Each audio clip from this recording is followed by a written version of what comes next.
नमस्कार दोस्तों, आप देख रहे हैं उज़ैर की आवाज़ और मैं हूं मोहम्मद उज़ैर। आज की इस विशेष रिपोर्ट में बात करेंगे दुनिया में बढ़ते परमाणु हथियारों के खतरों की, क्योंकि एक नई अंतर्राष्ट्रीय रिपोर्ट ने खुलासा किया है कि वर्ष 2025 में परमाणु हथियारों पर वैश्विक खर्च रिकॉर्ड स्तर पर पहुंच गया।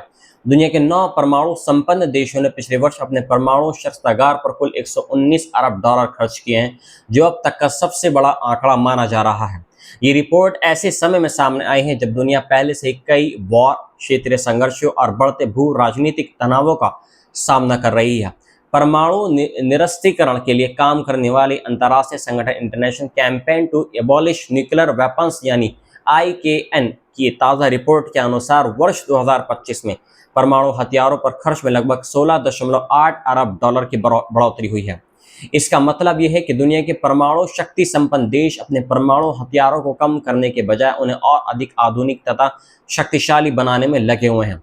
रिपोर्ट्स के अनुसार इस सूची में सबसे ऊपर अमेरिका है। अमेरिका ने अकेले लगभग 59.2 अरब डॉलर परमाणु हथियारों और उनसे जुड़ी परियोजनाओं पर खर्च की है। ये राशि दुनिया के बाकी सभी परमाणु देशों के संयुक्त खर्च से भी अधिक है। अमेरिका का ये खर्च पिछले वर्ष की तुलना में लगभग 12.6 अरब डॉलर अधिक बताया गया है। जानकारों का मानना है कि अमेरिका अपने परमाणु स्तरीय रक्षा तंत्र यानी भूमि आधारित मिसाइलों, पनडुब्बियों और रणनीतिक बमवर्षक विमानों के आधुनिकीकरण में भारी निवेश कर रहा है। अमेरिका के बाद चीन दूसरे स्थान पर है। रिपोर्ट्स के अनुसार चीन ने वर्ष 2025 में लगभग 13.5 अरब डॉलर अपने परमाणु कार्यक्रम पर खर्च किए हैं। चीन लगातार अपने परमाणु शस्त्रागार का विस्तार कर रहा है और कई नई मिसाइल साइलों परियोजनाओं पर काम कर रहा है। इसके बाद ब्रिटेन का स्थान आता है, जिसने 12.6 अरब डॉलर खर्च किए हैं। रूस ने लगभग 9.5 अरब डॉलर और फ्रांस ने लगभग 7.7 अरब डॉलर अपने परमाणु कार्यक्रम पर लगाए हैं। दक्षिण एशिया भी इस दौड़ से अछूता नहीं रहा है। रिपोर्ट्स के अनुसार भारत ने लगभग 2.8 अरब डॉलर परमाणु हथियारों पर खर्च किए हैं, जबकि पाकिस्तान ने भी अपने परमाणु कार्यक्रम के लिए महत्वपूर्ण राशि खर्च की है। इसके अलावा इजराइल और उत्तर कोरिया भी अपने परमाणु शस्त्रागार को बनाए रखने और विकसित करने में लगातार निवेश कर रहा है। उत्तर कोरिया ने लगभग 656 मिलियन डॉलर खर्च किए हैं, जो इस सूची में सबसे कम है, लेकिन उसकी आर्थिक स्थिति को देखते हुए ये भी एक बड़ी राशि मानी जाती है। आईकॉन की रिपोर्ट में यह भी बताया गया है कि पिछले 5 वर्षों में 9 देशों ने कुल मिलाकर लगभग 471 अरब डॉलर परमाणु हथियारों पर खर्च किए हैं। इससे ये स्पष्ट संकेत मिलता है कि आने वाले दशकों तक ये देश अपने परमाणु शस्त्रागार को बनाए रखने की योजना बना रहे हैं, यानी परमाणु हथियारों को समाप्त करने के बजाय उन्हें और आधुनिक बनाने की प्रक्रिया जारी है। रिपोर्ट में एक गंभीर चिंता भी व्यक्त की गई है। संगठन का कहना है कि जिस समय दुनिया जलवायु परिवर्तन, गरीबी, स्वास्थ्य संकट और वैश्विक विकास जैसी चुनौतियों का सामना कर रही है, उसी समय परमाणु हथियारों पर इतनी बड़ी राशि खर्च की जा रही है। आईकैन के अनुसार देशों द्वारा जलवायु परिवर्तन से निपटने और अंतर्राष्ट्रीय कूटनीति को मजबूत करने के लिए पर्याप्त धन उपलब्ध नहीं कराया जा रहा, लेकिन मानवता को नष्ट करने में सक्षम हथियारों के लिए अरबों डॉलर खर्च किए जा रहे हैं। ये रिपोर्ट ऐसे समय में आई है जब एक दिन पहले ही Stockholm International Peace Research Institute ने भी चेतावनी दी थी कि परमाणु शक्तियां निरस्त्रीकरण के अपने पुराने वादों से दूर होती जा रही हैं। संस्था का कहना है कि दुनिया के परमाणु देश अब हथियारों की संख्या कम करने के बजाय उन्हें आधुनिक और अधिक प्रभावशाली बनाने पर ध्यान दे रहे हैं।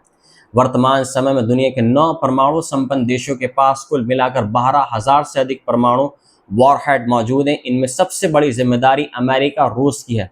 शीत युद्ध समाप्त होने के बाद कई दशकों तक परमाणु हथियारों को सीमित करने के लिए विभिन्न समझौते के लिए किए गए थे, लेकिन अब व्यवस्थाएं कमजोर होती दिखाई दे रही हैं। वर्ष 2017 में संयुक्त राष्ट्र ने परमाणु हथियारों पर प्रतिबंध लगाने के लिए एक ऐतिहासिक संधि को मंजूरी दी थी। इस संधि का उद्देश्य परमाणु हथियारों के विकास, परीक्षण, उत्पादन और अधिग्रहण पर पूर्ण प्रतिबंध लगाना था। अब तक 99 देशों ने इस संधि पर हस्ताक्षर किए हैं या उसे स्वीकार किया है, लेकिन सबसे महत्वपूर्ण बात यह है कि दुनिया का कोई भी परमाणु हथियार संपन्न देश इस संधि का हिस्सा नहीं बना है।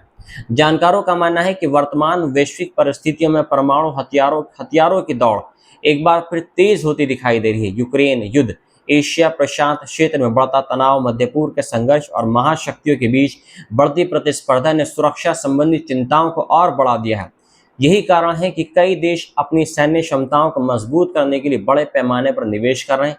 एक और महत्वपूर्ण तथ्य यह है कि अमेरिका और रूस के बीच परमाणु हथियारों को सीमित करने वाला अंतिम प्रमुख समझौता न्यू स्टार्ट इस वर्ष फरवरी में समाप्त हो गया है और अभी तक इसकी जगह कोई नया समझौता नहीं हो पाया है। इससे भविष्य में हथियार कंट्रोल की प्रक्रिया और अधिक जटिल हो सकती है। यदि कोई नया समझौता नहीं होता है तो दोनों देशों के बीच परमाणु प्रतिस्पर्धा और तेज होने की आशंका जताई जा रही है। दुनिया के सामने आज सबसे बड़ा सवाल यही है कि क्या मानवता फिर से एक नई परमाणु हथियारों की दौड़ की ओर बढ़ रही है? क्या आने वाले वर्षों में रक्षा बजट और परमाणु निवेश और अधिक बढ़ेंगे या फिर अंतर्राष्ट्रीय समुदाय निरस्त्रीकरण और शांति की दिशा में कोई नया रास्ता निकालेगा? फिलहाल आंकड़े यही संकेत दे रहे हैं कि परमाणु हथियारों पर खर्च लगभग बढ़ रहा है और दुनिया की प्रमुख शक्तियां अपनी सैन्य ताकत को पहले से कहीं अधिक मजबूत बनाने में जुटी हुई हैं।